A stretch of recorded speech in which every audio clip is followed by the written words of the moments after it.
All right, Wingnuts, it's our time now. Let's go! Welcome to Quick Hits. I am Josh Baker. NHL hockey is back. Now, the divisions are all jacked up, and they're named after the advertisers now that bought the rights to them.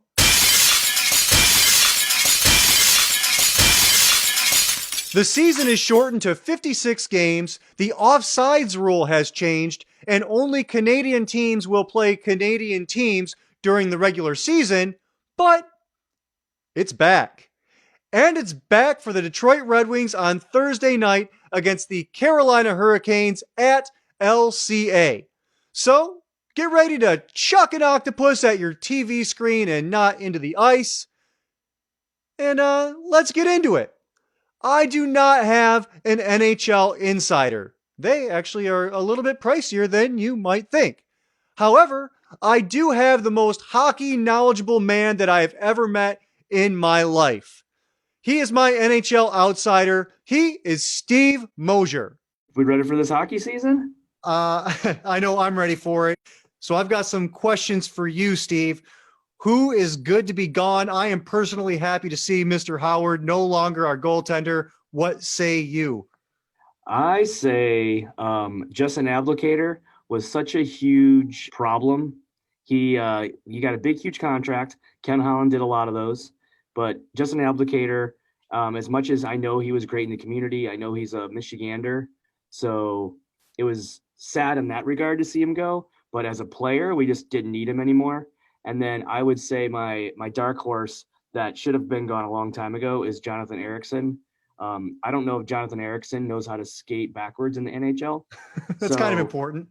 Yeah, and he just became a big problem after they won the cup, and every year he just kept getting bigger contracts, $2 or $3 million for guys that are barely scoring, aren't contributing, and on top of that, injured very often. So even though Jonathan Erickson, we can claim the fact that we had, he was on GQ's, like prettiest men or whatever the heck they call that. So we'll say that we had a pretty GQ guy. But other than that, both those guys are I'm really happy to see them gone. Of all the sports, out of the big four, prettiest man in the league or GQ or whatever, I'm going to say that the NHL is the least important one for that particular category.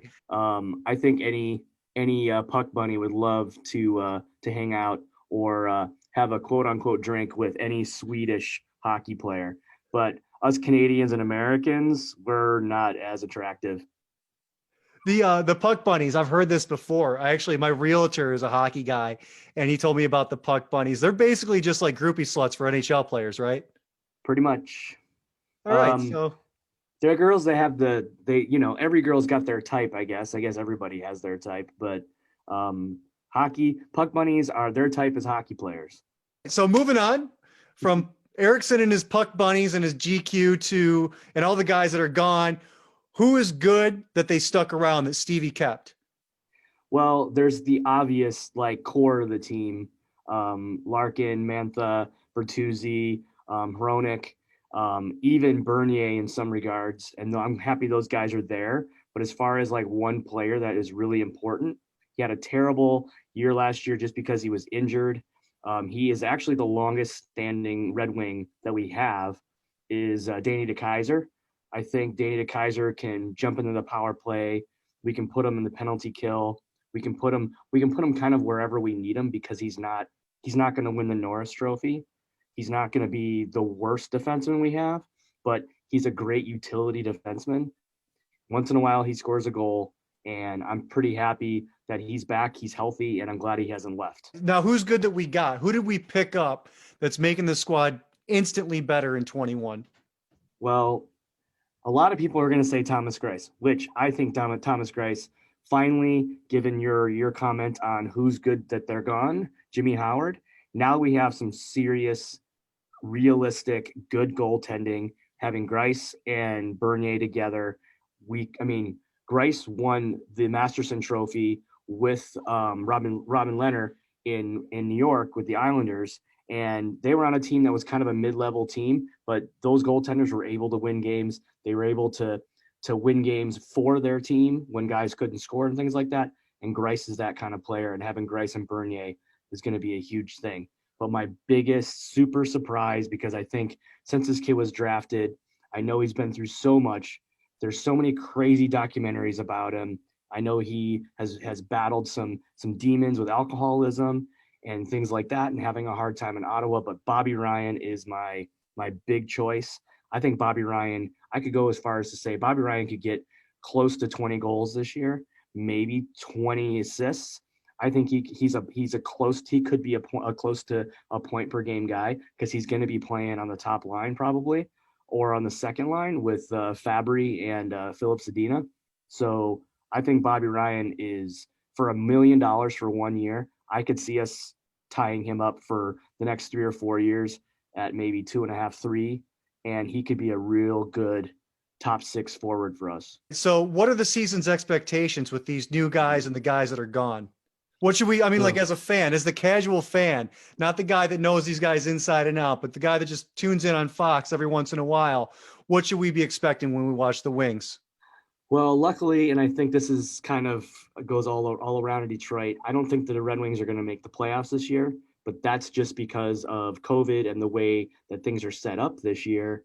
I don't think they're going to, they're not going to even squeak into a wild card, even though we don't have a wild card this year. It's just the top 4 teams. And I also think that a lot of reviewers, a lot of press has underestimated our division that we're in.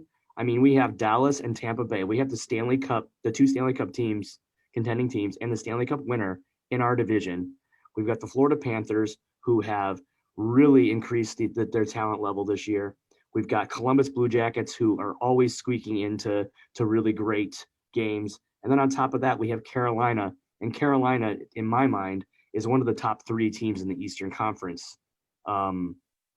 If we were having an Eastern Conference, that is.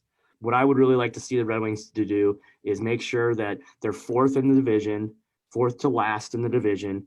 If they can jump over Nashville, they can jump over Chicago, and maybe squeak into jumping over a team like Columbus or something.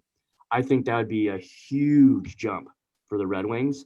And I think it'll be a big step, considering it's going to take 2 years before they make the playoffs. So that goes into my next question. How long until the Wings are a contender? You say 2 years until they actually make the playoffs, but making the playoffs is one thing and being a contender is another, even though we do know that you can come in as a bottom seed, have a shit hot goalie, and win the cup. And there's something there that can really change things, is if Anthony Matha can get his head out of his ass, stop trying to fight people and get injured in fights, and then being out for a number of games. If he can finally be the 40-goal scorer that we're expecting him to be, that's why he's not getting the big money that I'm sure he wants. At least in this new contract he just signed for.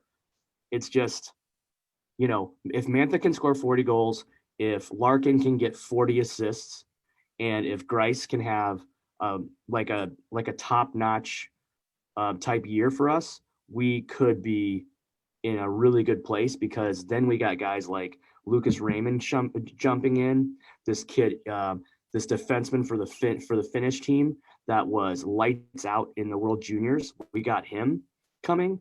And also we have this huge kid. I think his name's Brangstrom.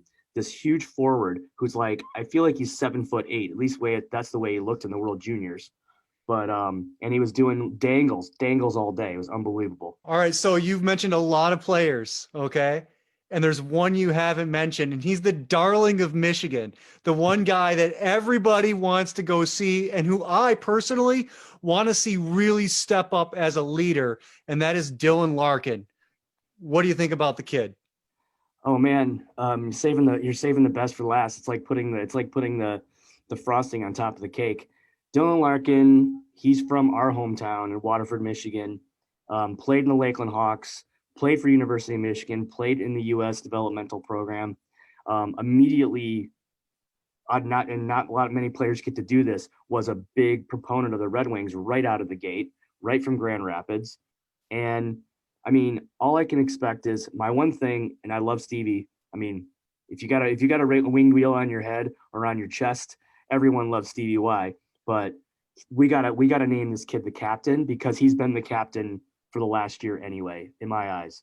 And he already at camp, you can already hear his quotes and hear how he's talking to the media, and how the fact that he knows he's got to be better, instead of saying we as a team need to be better. He's focusing on himself.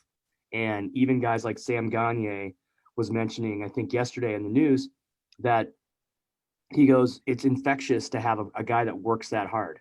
And I mean, that's what Nick did. That's what Henrik Zetterberg did. That's what Stevie Y did. And that's the kind of player we need.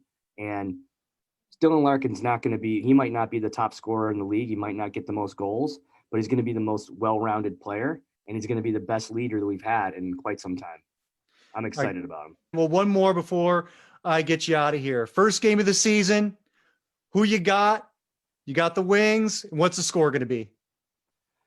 I think we win a 4-3 game. And that's only because Peter Mrazek is an up and down goaltender for Carolina. And he played for us for many years, but that's why we sent him, because he was really good and really bad. So I'm hoping he is really bad for this first game. I hope we're able to slow down Aho and just kind of swallow the Carolina Hurricanes with our speed and youth. So we shall see how that goes. He is Steve Mosier, the Quick Hits NHL outsider. He has more knowledge from the NHL inside of his head that we are going to pry out in the future. Thank you, my friend, for joining us. You got it. And go Wings. Steve will be checking in with us throughout the NHL season with his insight and opinions on the NHL past, present, and future. You know, to give this shit show some sort of semblance of validity. Validity. We're all kind of looking for some of that around here. So, with almost no expectations of success for the Red Wings this year, it's going to feel like we are watching a good old-fashioned Tijuana titty twister contest with no end in sight. But it's a great time to be a true fan. This is when you get to earn your right to say, I was there when.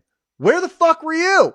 Oh, that's right. You were off deep-throating off-season NFL rumors while real men were playing real games on the ice. Now step the fuck back, because you smell like an ESPN afternoon wrapped up in Dan Orlovsky meat blankets after a long day of Keyshawn Johnson hand jobs. They like to cuddle after the huddle. It's time to mount up, Hockey Town. The time is now to ride and fly with Stevie Y through the bad times and the good, because we're going to get both of those this season. This is Quick Hits, and I am Josh Baker. Some of you might not be familiar with the terms hockey bunny, puck bunny, or my favorite, puck slut. If you need any help, the definition is behind me. I would like to give you Exhibit A. Puck slut.